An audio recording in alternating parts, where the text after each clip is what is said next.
What is up, faithful? Welcome back to an episode of Clutch Gene Sports. We're back after a while off. I'm here with my guy, Rohan Chakravarti. How's it going, my man, Rohan? Doing good. It's great to be back. Great to see my boy get his channel back. And we ready and we firing. And shout out to James R. He says, looking forward to this. Very pleased to see new activity from this channel. I'm excited to get started back with the channel. I just hope nobody reports me again for the third. It would be the third time. I got reported once. They let it go by. Essentially, it was like a slap on the wrist. Second time was a 2-month suspension. Don't report me. Like, if I'm talking critical about the 49ers, I guarantee you I'm saying something positive in there. I always try to throw positive things in there because not everything is the end of the world. And at the end of the day, the two shows that got me suspended were someone reporting me for being critical of Brock Purdy after the 1-3 start, or the 1-2 start, sorry. Just don't do it. Like, if you're gonna report me, just do me a favor and unsubscribe to the channel and keep moving. Like, there's no reason to report me and have my channel taken down for 2 months. But get right into it. Rohan, there's a very, very, very, very, very big debate right now going on social media, mainly Twitter. And a lot of people were talking about Kyle Shanahan and he should be fired, his offense, this, that, XYZ, but everything's going, right? Everything's being thrown because the Niners are 5-5. And the sky is falling. Everyone thinks the sky is falling. Like, it's like Chicken Little out there running around looking at the sky, thinking the sky is falling after starting 5-5. Rohan, what's your panic meter right now? Is the panic meter at 10, or should we dial it back down? Maybe it's around like a 7 or a 6. What's your panic meter right now? Yeah, first of all, a 7 or a 6 is still pretty bad when you consider the 49ers were supposed to be, a pretty significant player this year. Now, I'm going to say it's at a 7. The reason I can't say it's at a 10 is because when you think of it realistically, well, maybe I wouldn't use the word realistically, but when you think of it just from an overall perspective, there is still a pretty clear chance for the 49ers to make the playoffs. You go 5-2, you make the playoffs as a wild card team. If you find a way to even go 6-1, you very well could win the division. So there is a clear chance for the 49ers to make the playoffs this year. And so that's why I can't say 10, because the season isn't technically over.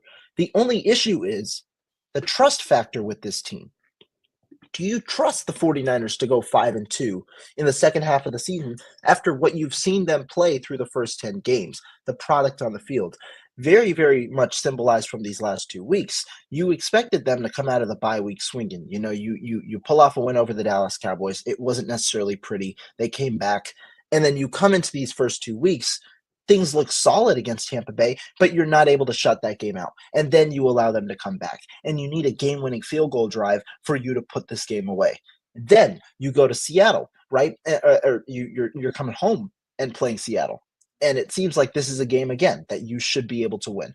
The Niners have a lot of opportunities. Penalties drive them drive them to a field goal once. They drive them out of field goal range another time. And then you slowly start to see the steps kind of simmering to the point where San Francisco has a chance to lose the game at the end, and they do when Geno Smith drives them down the field for an 80-yard touchdown drive to win the game with 12 seconds left. When you see them put these two back-to-back games where they're still having the same issues that they've had the first 8 weeks of the season, the panic meter has to be at a 7 because you understand that this team is not capable of playing good football for 60 minutes. They haven't put together a good 4-quarter game, in quite some time, if not at all this season. And so because you're playing like this in week 12, not because you're playing like this in week 3, since it's lingered so far into the season where at this stage you're still in limbo, I think the panic meter is at a 7. The last thing I'll say, a lot of people want to point to the 2021 season when the Niners started 3-5 and then they went on that incredible run. This team has a lot different of a feel than that 3-5 team. That 3-5 team started bad, and then you had the Rams game, and then they went on that tear. They were on the upbeat when they were going 5-5. With a win streak, they were slowly starting to ramp things up. They were slowly starting to, really get that momentum going that allowed them to kind of push them towards, the playoffs and ultimately the NFC Championship in that game or in that year. This year, I don't understand I don't know if you can really justify or have that type of reasoning based on how the team is playing currently. And the chat didn't really like what you were saying. They're saying this wasn't very convincing to them, and you went on like a little tangent in the sense of kind of saying like you're gonna usually what you do is you turn the corner and you go back 360 and you make it very positive at the end.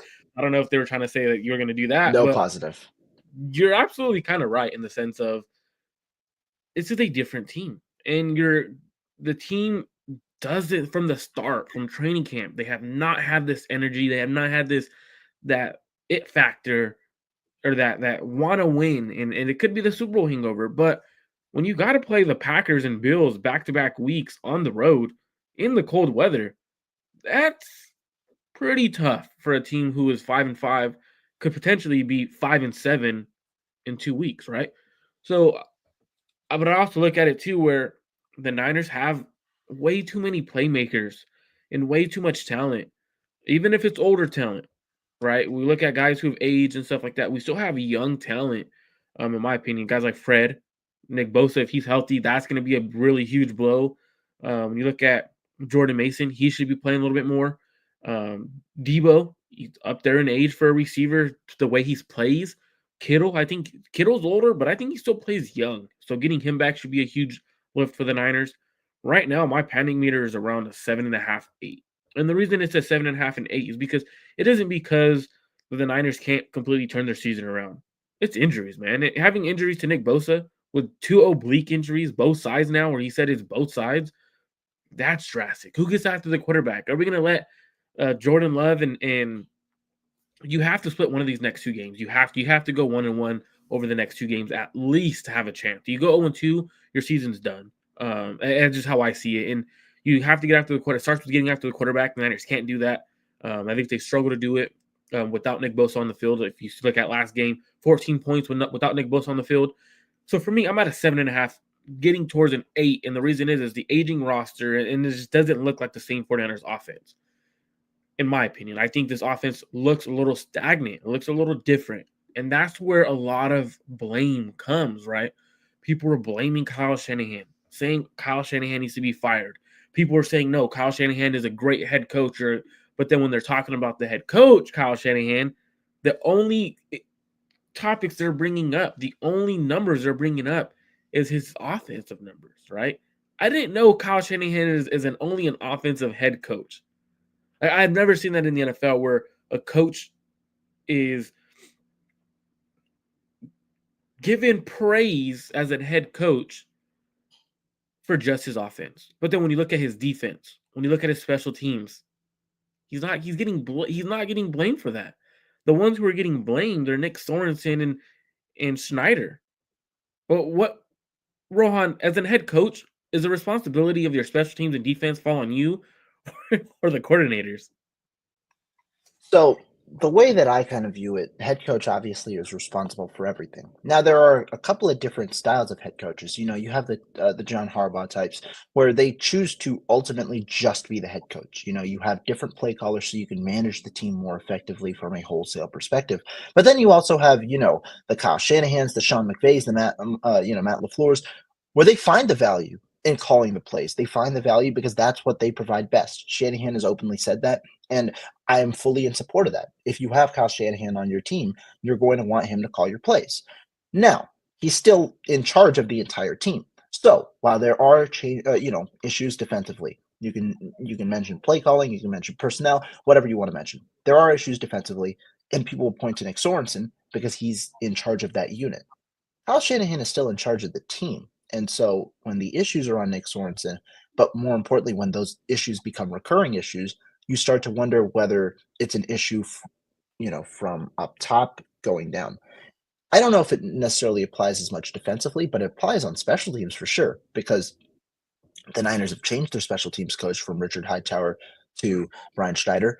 I'm They gonna have push had back recurring issues. after though. I'm gonna push back. I Go just ahead. want to make sure I made that point. I'm gonna push back on defense, but special teams, you're saying firing to Hightower, going to Schneider is it's Kyle's fault.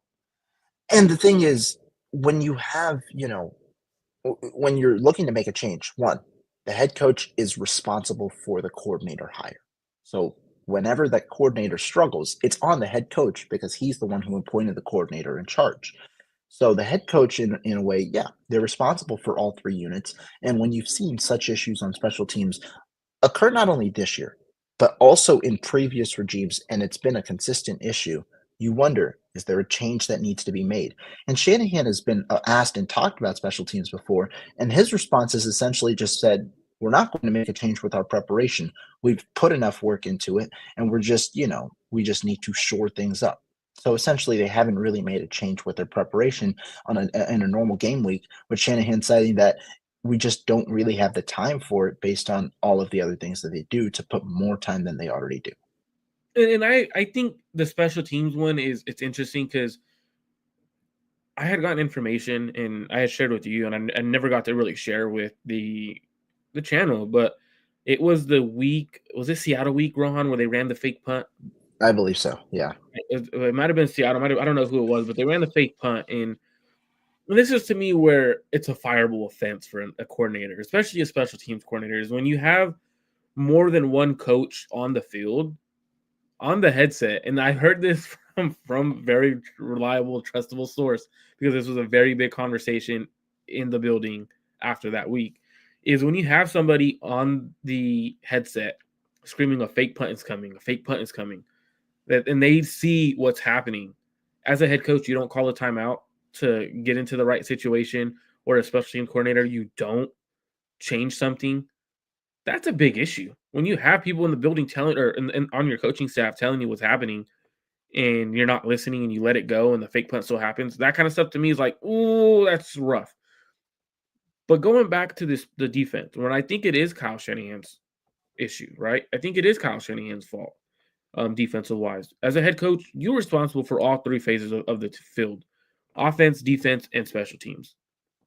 A lot of times when a head coach hires their defensive coordinator, they bring in that coordinator to bring in their system, right? They usually trust their system, whether it's a hard system, a hard defense to go against, or whatever the case may be. Kyle Shanahan hired last year.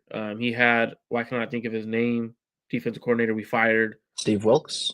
Steve Wilkes. Thanks for helping me out, Ron. So he hired Steve Wilkes, but he told Steve Wilkes, "You're coming in and you're running my defense.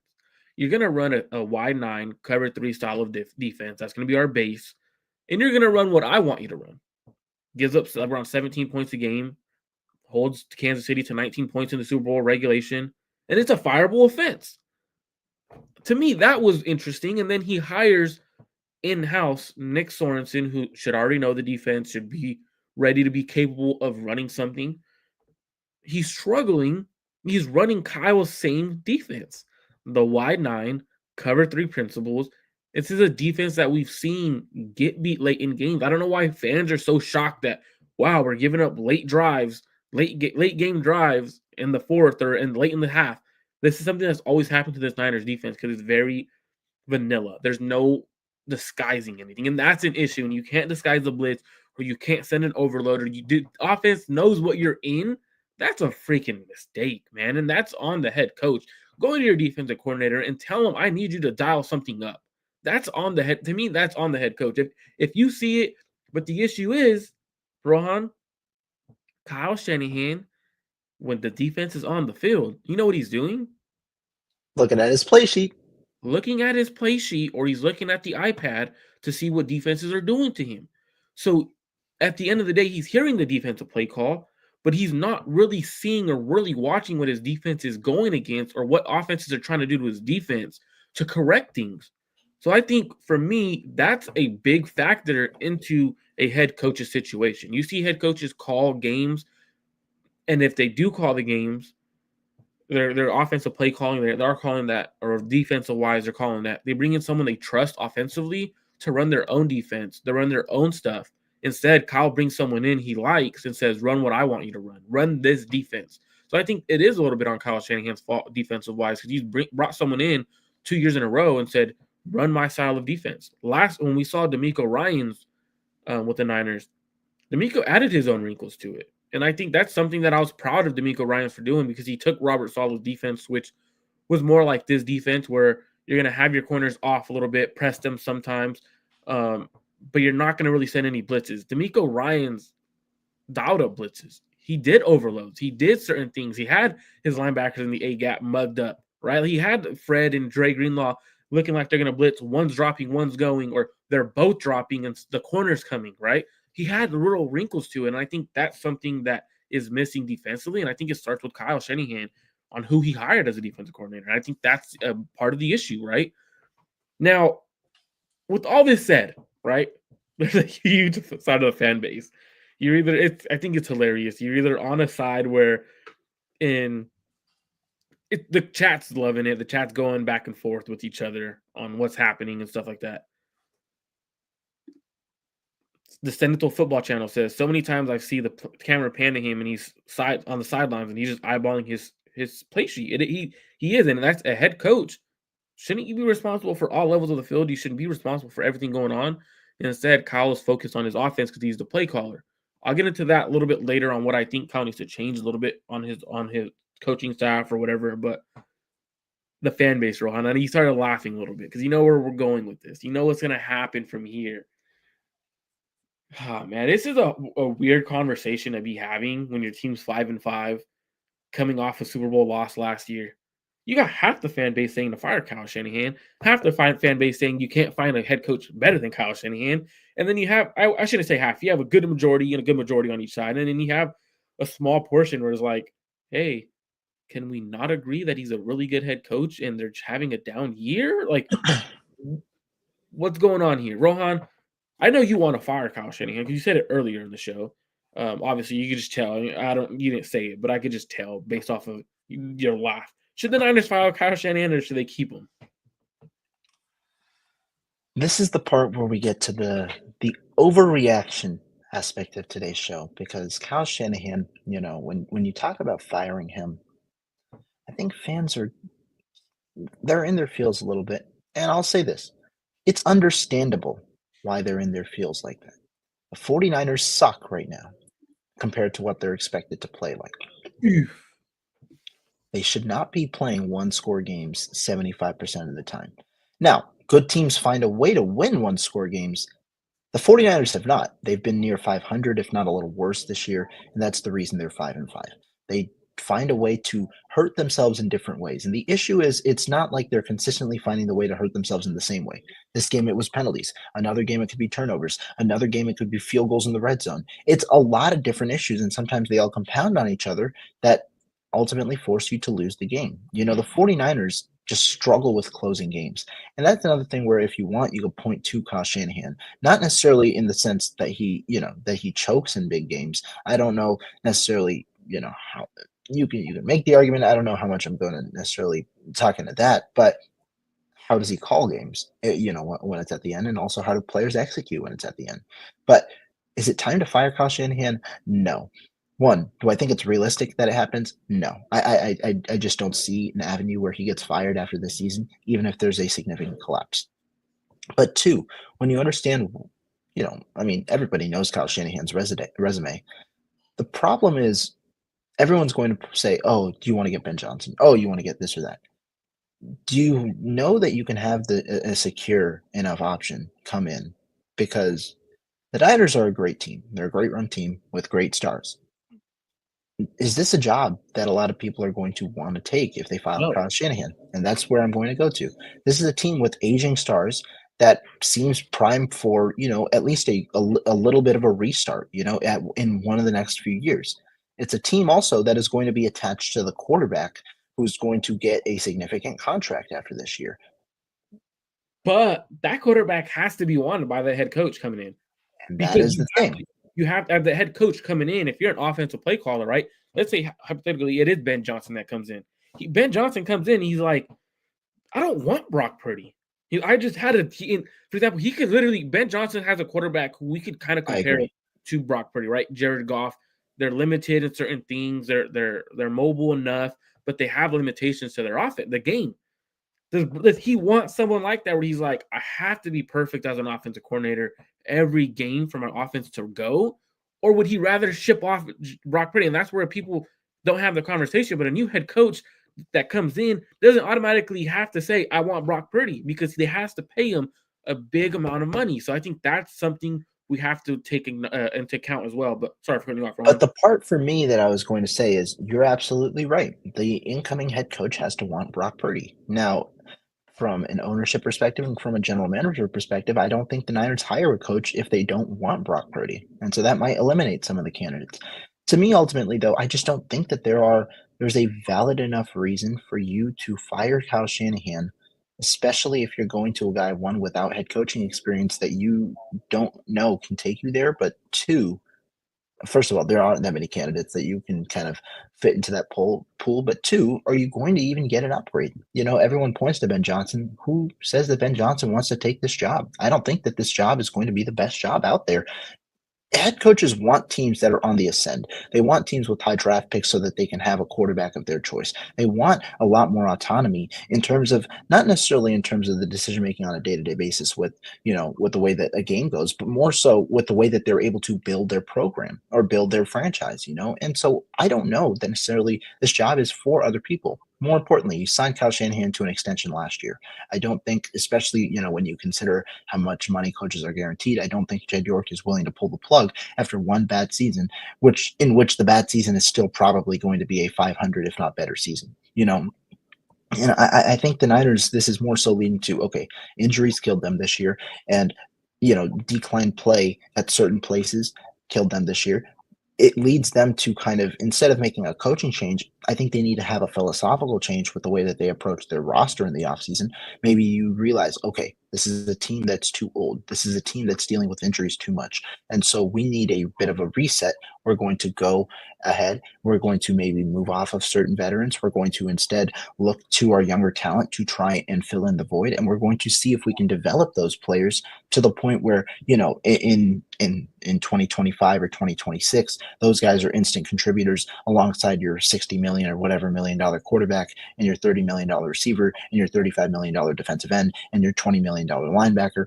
I think that those are the pieces, and your $18 million corner. Those are the pieces that you build off of. And so I think it's more so of a philosophical change. I don't understand the Kyle Shanahan overreaction to firing him. I think Niner fans right now are in their fields and don't understand how the situation could look should they fire him. And I agree, right, with you with everything you said. The chat is going crazy.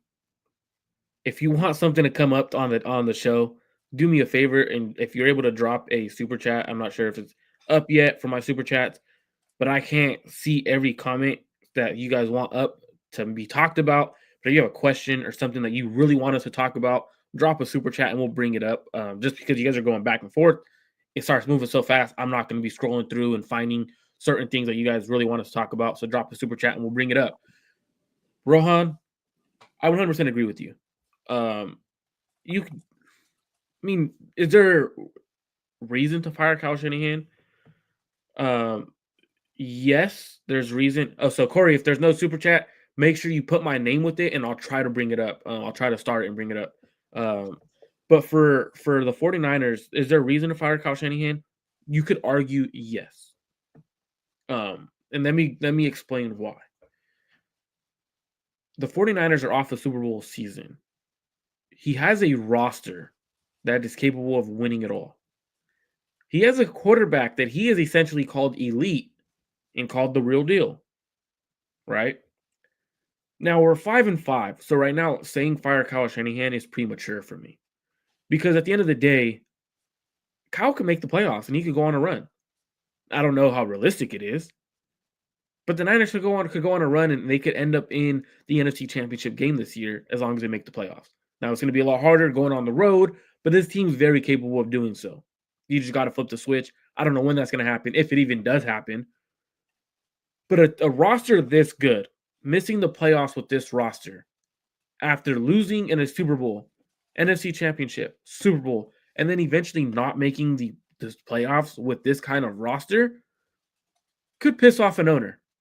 And I'm not necessarily saying Jed, right? We know Jed bows down to Kyle Shanahan. He loves Kyle Shanahan. We know he loves Kyle. That's a fact. He's publicly said Kyle Shanahan is my head coach, and he's publicly extended him, given him a contract, right? The thing is, why you can,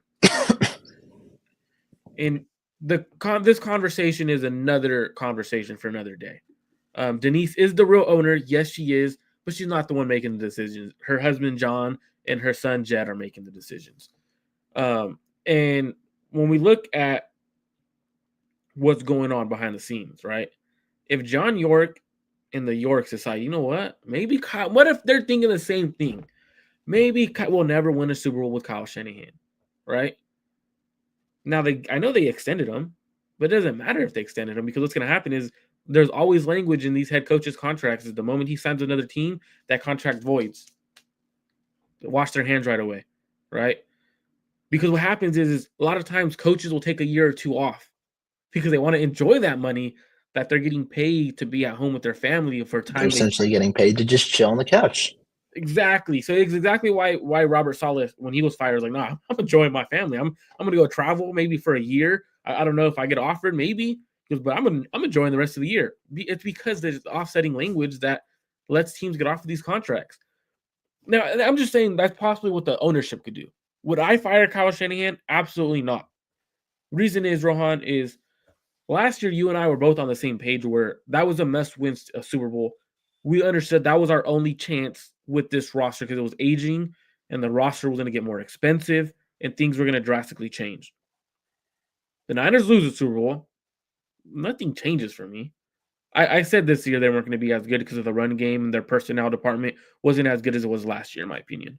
I thought the team got older, got slower. My expectations weren't Super Bowl.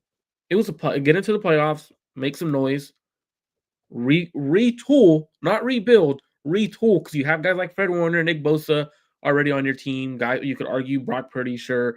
You have Brandon Ayuk coming back next year. You have guys on the team that could play at a really high level. You retool and you get ready for the following year. That's how I always saw it. I don't think you fire a head coach based off of the 5-5 start. I think that's ridiculous. You let them finish out the season. They end up making the playoffs. All those 49er fans who said fire Kyle Shanahan, you know what they're going to do, Rohan? They're going to be real quiet because you don't fire a coach when he's making the playoffs every year. If you can't up now, what I do disagree though is on the people who say don't fire Kyle Shanahan, where they're saying you can't replace Kyle Shanahan. I disagree. Every coach is freaking replaceable. Every freaking coach. You just got to go get the right coach. For example, Rohan, what was the reaction to when the Detroit Lions when they hired Dan Campbell? I was going to point to that. Yeah. No, it was absolutely awful. Nobody wanted him because he was a guy who was I forget, a tight ends coach maybe with no play calling experience, a guy who everybody thought might have just been, the stopgap option for the next coach for the Lions, especially because it was the Lions, right? Now look at it. So Dan Campbell, he's a former tight end coach, gets hired, and his first press conference is talking about biting kneecaps, right? I wanted to bite people's kneecaps off.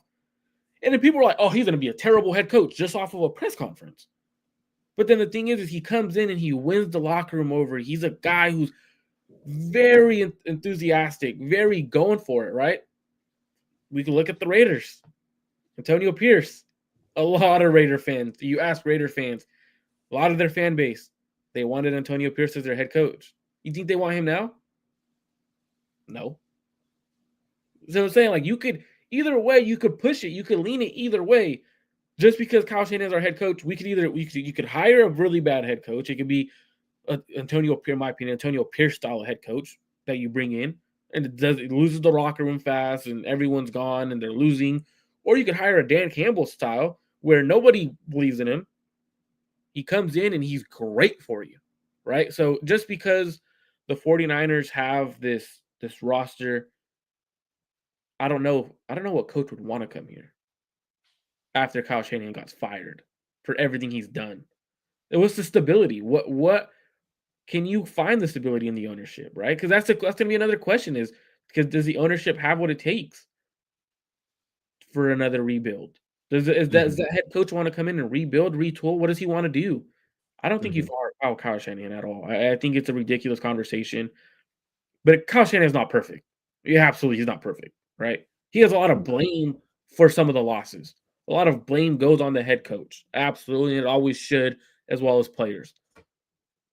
What does Kyle Shanahan need to do to fix this rest of the season? From the slow start, what does Kyle Shanahan need to do to ignite his offense in the red zone, get the defense going? It starts with Kyle Shanahan at the end of the day, I right? think, What does he got yeah, to do? no, you're right. I think number one, offensively, you've got to find a way to settle Brock Purdy down. I wrote an article this morning about Brock Purdy, and I'm sure we'll talk about him a little later. But the thing about Brock Purdy, the way that I've kind of seen his game evolve and devolve a little bit this year has been in part due to what the 49ers have around him. I think Brock Purdy's game has evolved out of structure. We've seen him, look Ooh, to wait. before you get to that, I'm gonna just say if we're talking Brock Purdy because it's happened to me in the past, and that's one I'm like, oof, because I don't want it to happen the freaking first episode I record again. Last two times I've been demonetized and I've been reported, we were talking about Brock Purdy. Please don't do that to us. All right, like at least to me, I don't do it. We're not saying Brock's terrible. We're not saying Brock needs to be sent to the CFL or whatever.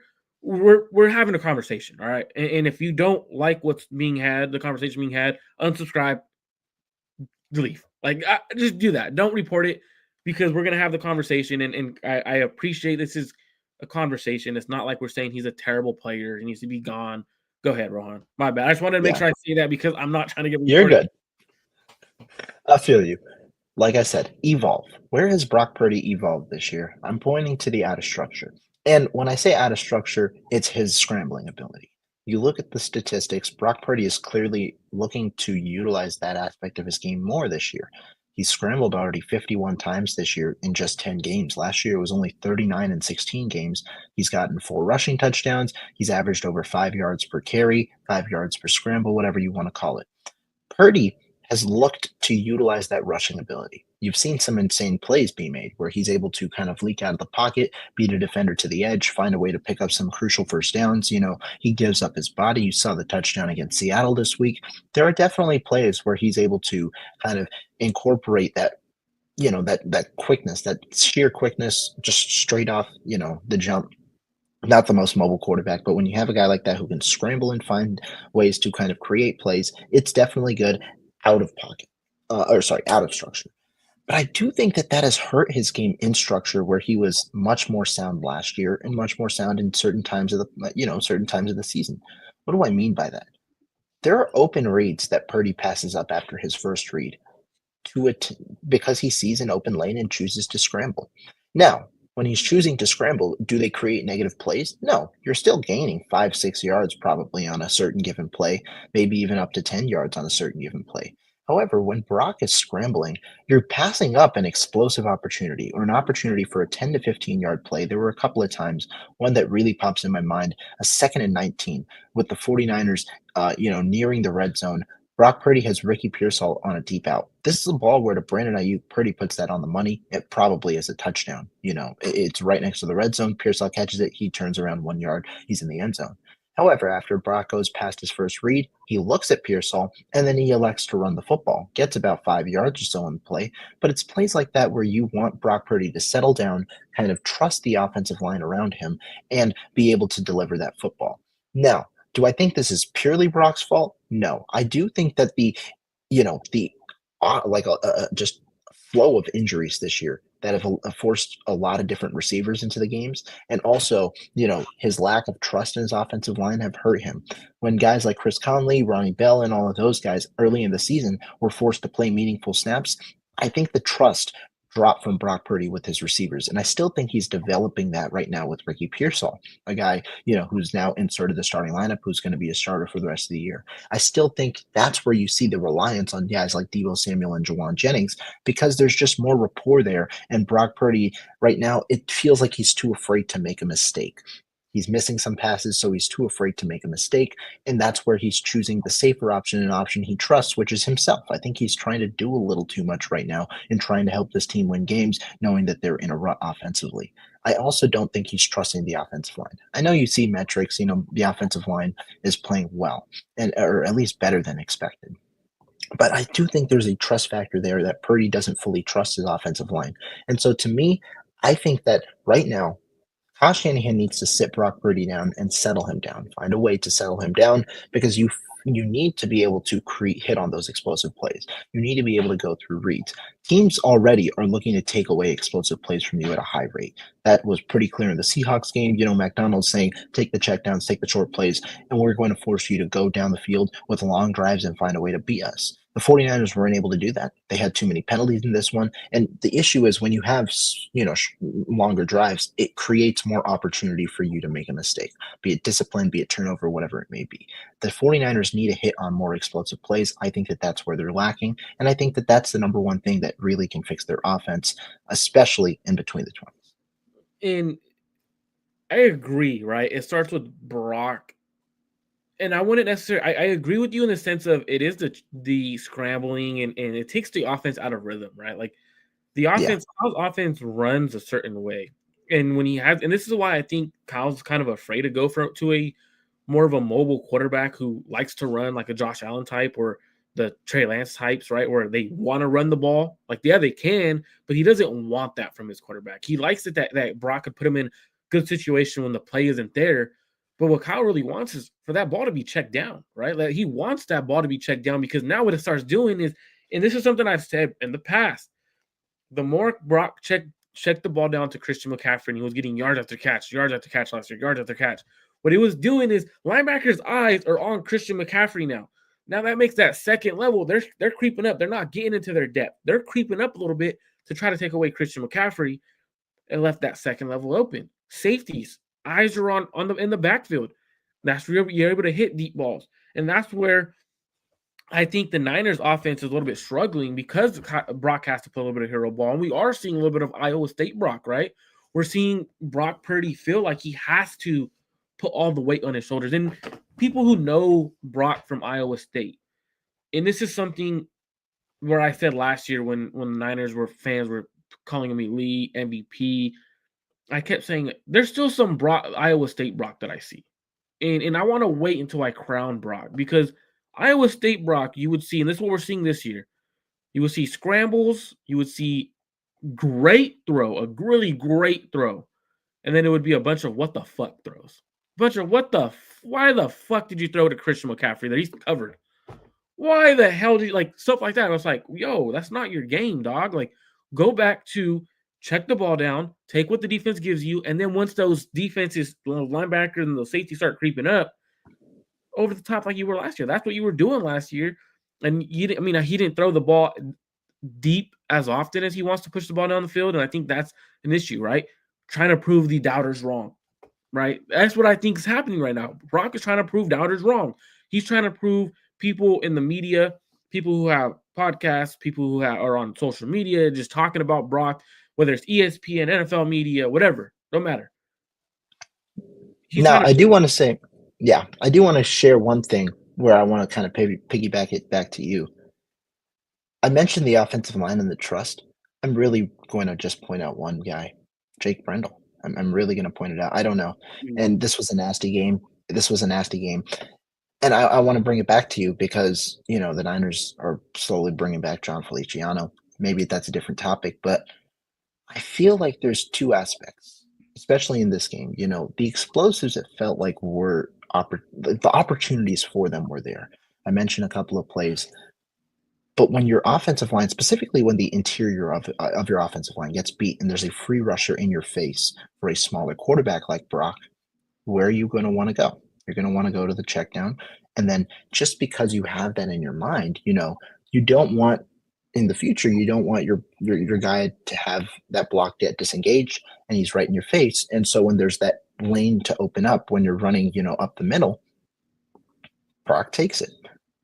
Do you think the Niners need to make a change there? And do you think that that could also improve the confidence of Brock to stay in the pocket and find some of those explosive plays that reignites this 49ers offense to the 30-point ceiling that we've seen earlier in the year? 100% they need to bench Jake Brendel. 100%. Like, it's been bad in the run game. Pass pro, he's been terrible. Like, there's no other way to put it. Like, someone put that they're starting to look at the numbers, the metrics of him, and someone posted that honestly it was his PFF maybe was like one of his grades was like the 40th ranked center. 40th. There's 32 starting centers in the NFL, and he's ranked 40th. Like that's very bad. I think Feliciano's going to start. That's just my opinion. I think he starts this week. I think it's time to change something up. If your offense, Kyle's offense goes as far as a center could take him in a way. That's a huge position for him. Getting to that second level in pass protection, calling out pass protection, that's huge, right? And I think that'll help Brock a lot. And I know you were talking about Brock's like trust in his receivers. That doesn't mean you turn down throws. Because at the end of the day, what you're doing is you're making yourself look bad. Rip the throw. If Ricky Pearsall drops it, you know what we're gonna be saying? Ricky Pearsall should have caught it. Like I know it looks bad on statistics because you have a drop pass, but now he's dealing with a shoulder injury, right? Right now, the practice report came out for today. Not practicing, not good. Nick Bosa, Trent Williams, Kevin Givens, Christian McCaffrey. Christian McCaffrey is for rest, no injuries. They're trying to rest him to make sure that Achilles doesn't flare up again. Players that are limited: Jacob Cowing, he's in concussion protocol.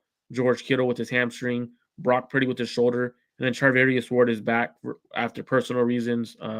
Prayers to him and his family for everything he had to go through. I cannot imagine what he had to deal with over the last few weeks. That's just a very tragic event. So prayers for him and his family. But he'll probably be back. And it's just offensive wise, now defensive wise, what has to be fixed, Ron? Well, obviously, no Nick Bosa is going to be a huge dip. So what needs to be changed? Where should Sorensen go if he has no Nick Bosa? It's not bad. Where does Nick Sorensen go if he has no Nick Bosa? I don't know. I don't know. Now, this kind of brings me back to one point you brought up and one point that I and you both said at the beginning of the season. This is the wide nine philosophy. When we talk about the wide nine, I wrote an article at the beginning of the year. I think the Niners have to just abandon it. I really, the first 2-3 games of the season, you're seeing how it's hurting the 49ers. They don't have the personnel to run wide nine anymore. You don't have space eaters in the middle that can really, eat up the run game as much as you want. And also, you don't have edge setters on the outside to where, there's an issue there. Ron, did If we you have don't, this conversation in the offseason? yeah, we did. We did. I Makes sense. mean, I literally have a receipt because I posted an article and I posted our video with it. So it'll be somewhere there. Can We you can talked you about the repost that for me? I want to not watch that, but reread that article because right now that's what's drastically hurting us right now. So Yeah, where no, it is. Yeah. And like that's the problem. And I think, when you kind of come to this specific, yep, I got it. The 49ers need a major change defensively. We talked about this in the offseason, and then we talked about it back before week 4. If you want the article, I will drop it right in the chat. Talked about the 49ers needing a major change defensively in the run game. And it was specifically talking about the wide nine. I said for years the Niners have worked off the wide nine. It obviously creates more space for the front four. The point is you're able to rush the quarterback. You try and create more one-on-one opportunities. It's tougher for the interior of the offensive line to help the edges so that those edges can get one-on-one opportunities. But the difference was back when you started implementing the system, who was in the middle? TJ Jones, one of the best run defenders in the NFL, or one of the best space eaters, run stoppers. You had DeForest Buckner, one of the top defensive tackles in the NFL. And then you also had Ark Armstead, a guy who you initially played at the edge, you moved over to the interior. 3 guys who did really well on the interior. But when you have the personnel you have now, one, you're struggling first to create pressure from that second edge spot, which has been an issue all year, right? And so that obviously creates a mismatch for the 49ers because while you're creating, you're struggling to create pressure on the outside, you're also hurting on the interior because your philosophy is supposed to help the guys on the outside. And so to me, that's where I think that this issue stems from this. And this leads me back to Nick Bosa. If the Niners don't have Nick Bosa, you're going to roll out Leonard Floyd and Yetur Gross-Matos on the outside, probably for a significant amount. Sam Okuanonu might get some, outside snaps. He's mainly played on the interior as an interior pass rusher. But this defensive line is significantly hurt, significantly altered against a strong Packers offensive line. This is a Packers offensive line with very good offensive line development, with very good young talent. How are you going to match up well? I don't know. The Packers run the ball well. They also have good, pass protection for Jordan Love, who's able to air the ball out and create explosives in that way. This is going to be a tough matchup if you don't have Nick Bosa. I think this is finally a chance for a defensive philosophy change. This is the perfect. If you have no Nick Bosa, what's the point of being in wide nine? If we're being honest, like I know Joey Bosa has been public about it. He didn't like the wide nine. He didn't like it. Um, when he was with Brandon Staley, he didn't like the being in. He wasn't a fan of Brandon Staley's 3-4. He didn't like being in that inside, but he also didn't like the wide nine. He'd rather be in like a regular 4-down front. But when I'm looking at the defense, this is an opportunity for Nick Sorensen to show how good of a defensive mind he is. How can you dial up pressures? Because you have to dial up something against Jordan Love. If not, he's just sitting back there and he's going to pick you apart. He has the ability to do it. Now, I think Jordan Love's also having a down year from what he was last year. Not necessarily down year, but the injuries are definitely taking a toll on Jordan Love. So when I'm looking at the 49ers, right, can they send overloads? Can they mug up the A gaps? Me personally, if I'm starting defensive wise, no Nick Bosa, first thing I'm doing, Rohan, no Nick Bosa's on the field. I'm benching Devondre Campbell right away. Why? Because speed. Packers have a speed element that the Niners linebacker Devondre Campbell's going to struggle with. That speed element, I'm going to pick you apart. You know where he came from? Who? Devondre Campbell. The Packers. Oh, yeah. Packers. Yeah. You know for sure LaFleur is looking at this game script like, damn, I used to pick on him in practice. Bro, LaFleur is going to look at the Kyle film when Kyle was picking apart Devondre Campbell and just use that exact film against him. And so for me, I'm looking at it, I'm like, damn, like if Devondre Campbell's on the field, D. Winters has played really, really well when he's in. Bench Devondre Campbell. You have to. I think that's a start to fix the defense. Defense just looks a little bit slow at times. And I think it's with Devondre Campbell on the field where I'm noticing it more than anything. Defense is slow. I don't like the play calls for defense. For example, it was a cover 4, game-winning touchdown. They're in a cover 4, but they're playing a cover 4 match. Like, what the hell are we? If you're gonna go man, play man. Like, if you're gonna play man, play man. If you're gonna be in zone, play zone. Because what you're doing, you're putting your linebackers in bad spots. You're putting your corners in bad spots. Yeah. And for me, where Fred ends up getting, he ends up having to overcompensate. Campbell overcompensates as a result. And it's a wide open line. Yeah, Fred's in no man's land because I don't send nobody to the right side. So Fred's in a no man. He's covering grass. And I've said multiple times, if you're covering grass, it's ass because your coach is going to be on that ass. He's going to be yelling at you. Who the hell were you covering? What were you doing? Reality is, it's not Fred's fault, but he's covering ass in grass. There's nothing for him. Nothing for him. So when you're looking at Fred, right? He's like, we're in a cover 4. They're running like a cover 4, trying to run slightly cover 2 match, whatever you want to call it. It was more so cover 4, in my opinion. They're running this deep in the red zone. No one's on Fred's side. So all Geno Smith had to do is hold Fred with his eyes tiny bit because he knows Devondre Campbell's. He's taking that route. He's going with it. There's no one there. It's not. And that wasn't Campbell's fault. That's Sorensen's fault. Defensively, something has to change the play calling, and it starts with Sorensen right now. Late in the games, I know people are blaming our defensive players. At the end of the day, let's take a look at the Chargers, for example. We have their former head coach, Brandon Staley. Their defense was ass last year, and that's being kind. That's being absolutely nice. Their defense was absolutely terrible last year. They gave up more points than I think their offense scored, probably. To be honest with you. Look at their defense now. Coaching matters. Putting your players in bad situations, in bad spots. Remember last year when Fred Warner, and I know Fred won't go to the media this year because he did it last year and he was criticized for it. Last year he went to the media, him and I think might have been Nick Bosa. No, it was him and Tashawn Gibson actually. Tashawn Gibson's back on the team. They both went and they said, sometimes it's not the player's fault. Sometimes you're put in a bad position to win. Remember that, Rohan? They both said that last year? Was this like after the year, you mean? No, during the Or season. during Super Bowl week? During the season with Steve Wilkes, like mid-year, maybe early year. Oh. They said that I, last I year. do remember those quotes because that's when people started saying, "Oh, there's a disconnect between The Wilson players. Shanahan, Wilson the players." Yeah, So what happened last year? They won't publicly say it this year because Nick Sorensen's been in the building for a couple of years. They like Nick Sorensen, but they're being put in bad situations defensively.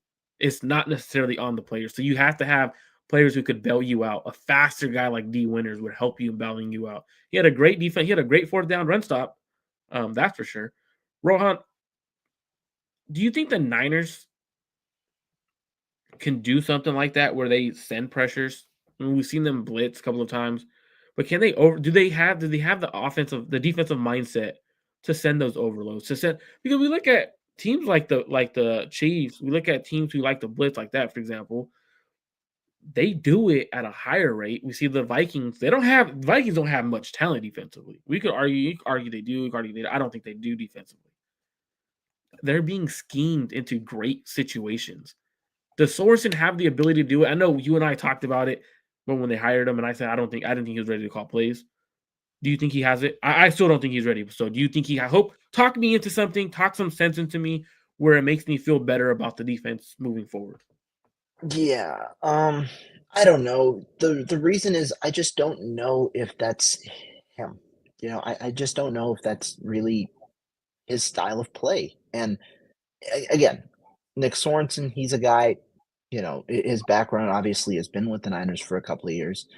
But he's a guy who likes to drop his guys in the coverage and trust the defensive backs. There are two types of when you have a strong secondary and not as strong of a front. There are two types of coordinators. One, they're going to help the D line out by sending blitzes, and two, are going to drop back in coverage and hope that your coverage can sustain for a good period of time. You also have an issue specifically with this matchup because Jordan Love is good against the blitz. And so when you have a quarterback that's good against the blitz and you don't have a pass rush, what exactly are you going to do?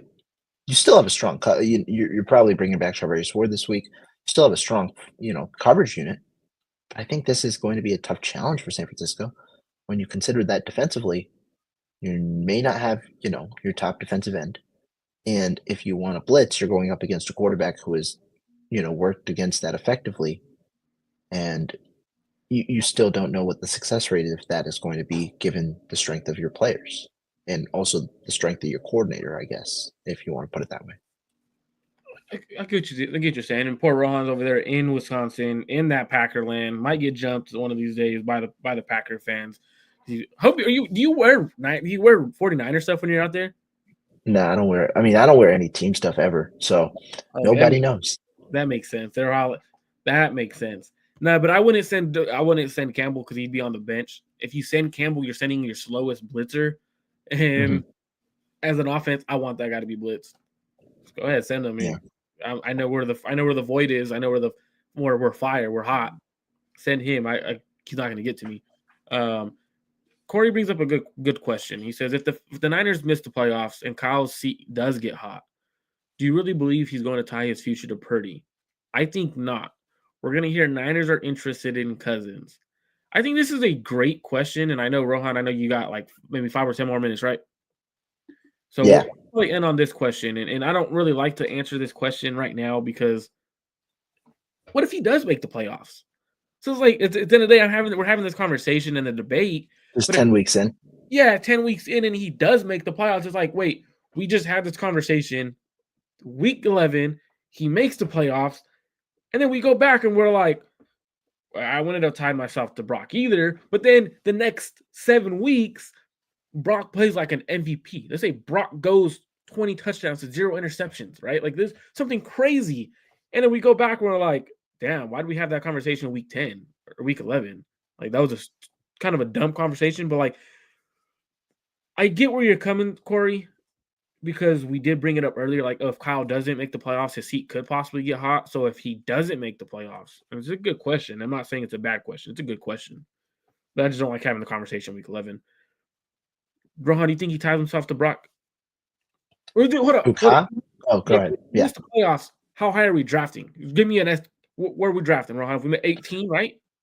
minimum. If we missed the playoffs, honestly, I would still be like 18, 17, 18, where 17. you're probably, if you're missing the playoffs, you're 8, 9, or 9, 8. That's the way that I view it. Okay, so you're picking 18. Rohan, do you think Yeah. they've had enough to Brock? I just don't think with this quarterback class that you're going to get an effective enough option at 18 that you'd prefer over him. I think at 18, though, you're going to, with this specific class, I feel like it's deep at certain positions. At this specific class, you might get an impact player immediately at the defensive line spot at 18 that you might go with that. You could get I've been looking at the draft class pretty heavy over like the last month and a half. I know I said tweeted out after the loss. I'm finally gonna look into the draft. Look into draft players. I've been looking at it for the last month and a half, 2 months now. But there's offensive tackles, heavy offensive tackles in this draft class, in my opinion. Defensive tackles, in my opinion, are better than the edge rushers in this draft class. So you could find that tackle. I think there's a lot of good defensive tackles, guys that are going to go round 1 to round 3. You could find, and they're a day 1 starter. Like there's really good defensive tackles. Now the question is long does he tie his future to Purdy?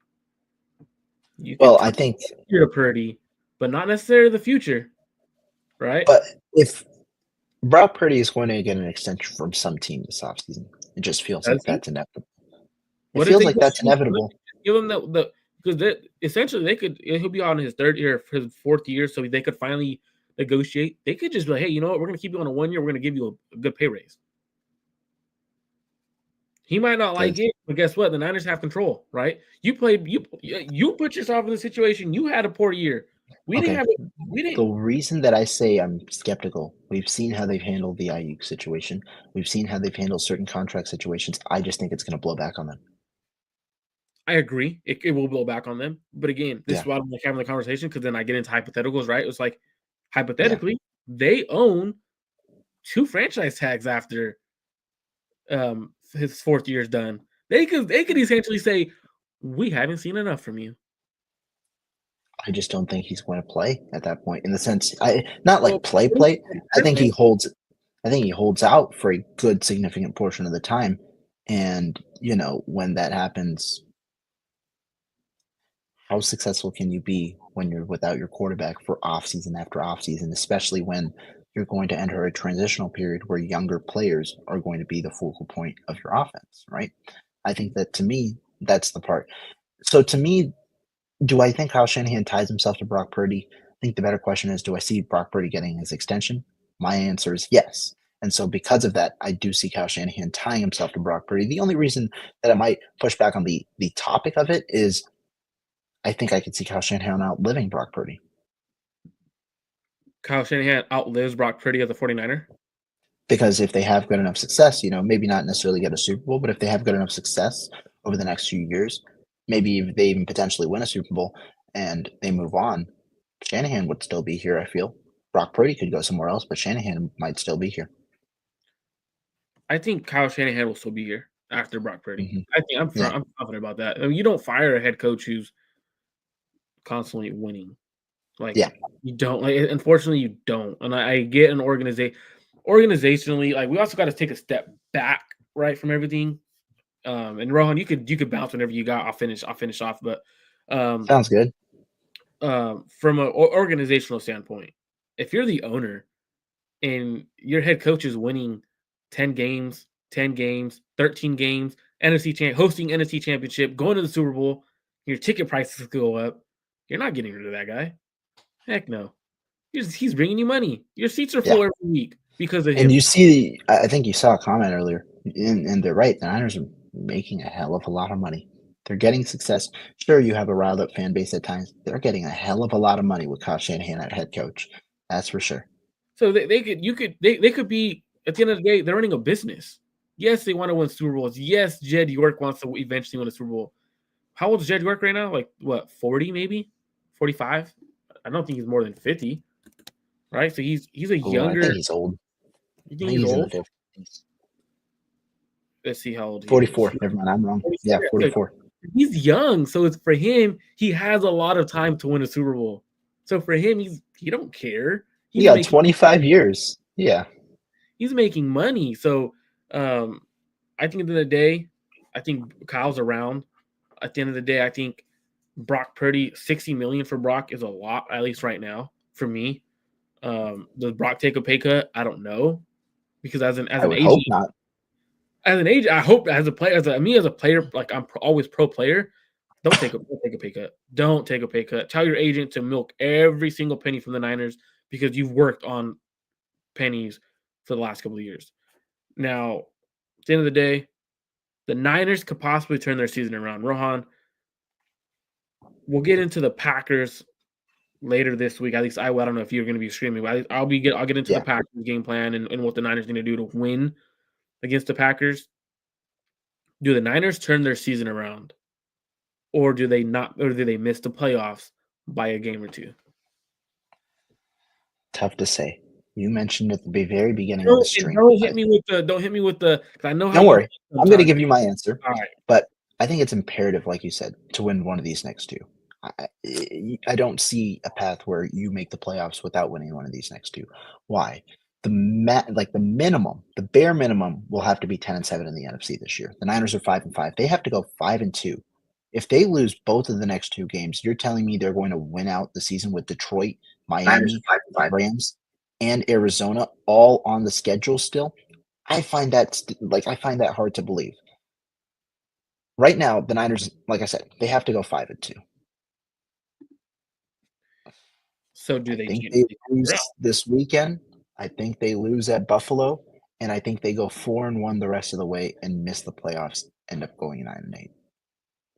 So they lose 2 weeks in a row, and then they go on a 3 little. weeks in a row because they're going to lose at Seattle too. I just don't know because You mean Green Bay doesn't seem like a great matchup for them. I feel like they lose on the road.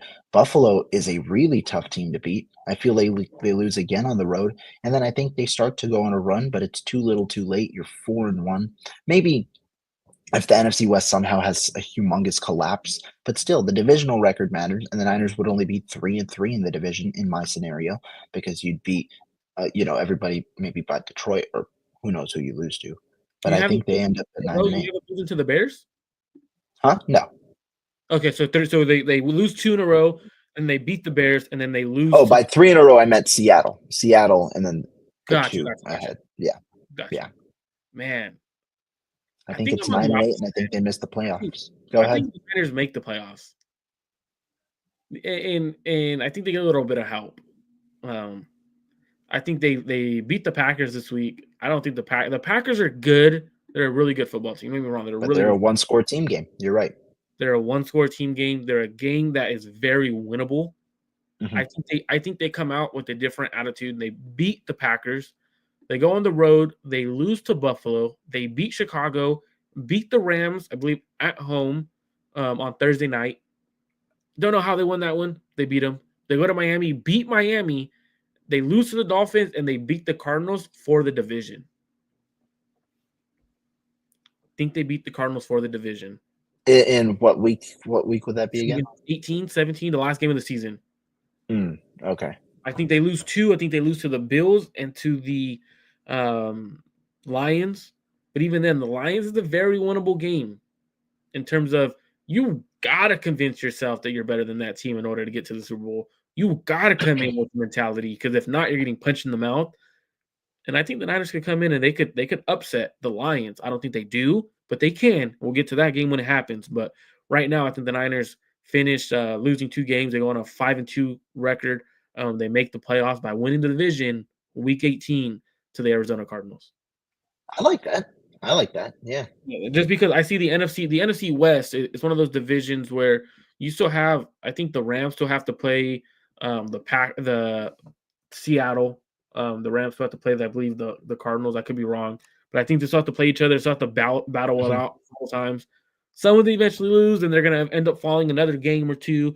The Rams are already their record. What are they? 4-6, 5-6. The Rams are 4-6, I believe. So they're 4-6. 4-6 after the loss this weekend. 4-6. So they're already at an uphill battle. So they can't afford to lose. No, they're 5-5. Everyone's 5-5 in our division, but okay. So looking at our division, it's one team loses an extra game. And I think the Niners have a very strong possibility of winning. I don't think the Cardinals are for real. I don't think that. I could be wrong. I don't see it. Niners win the division, go on to make the playoffs. Don't know how far of a run they go on, but they host a game because they won the division. So there's that. Yeah, yeah. I That could very well happen. That would be a very fun way to end this season for What? sure. Marco being optimistic? The first episode back, and I'm the optimistic one. He's doing it so he doesn't get demonetized again. Don't No, worry. there's It's not a even that. I stick. really do Stick. think the Niners go on a little run. I think we'll see a little bit more Jordan Mason. I think we see a little bit more defensive having a little Oh, thump. whoa. Now you're too optimistic. Using another running back? All right, maybe I will. Maybe I am being a little too optimistic right now, but I think the Niners go on a 5-2 run. They make the playoffs, winning the division. At the end of the day, it's all about making the playoffs, and then from there, going on a Cinderella story because you're being the team that is an underdog essentially. That's it for today's show. Make sure y'all tune in, subscribe to the channel. We'll be going a lot more as long as I don't get demonetized again. We're back, baby. Thank y'all for tuning in. See y'all next one. Peace out.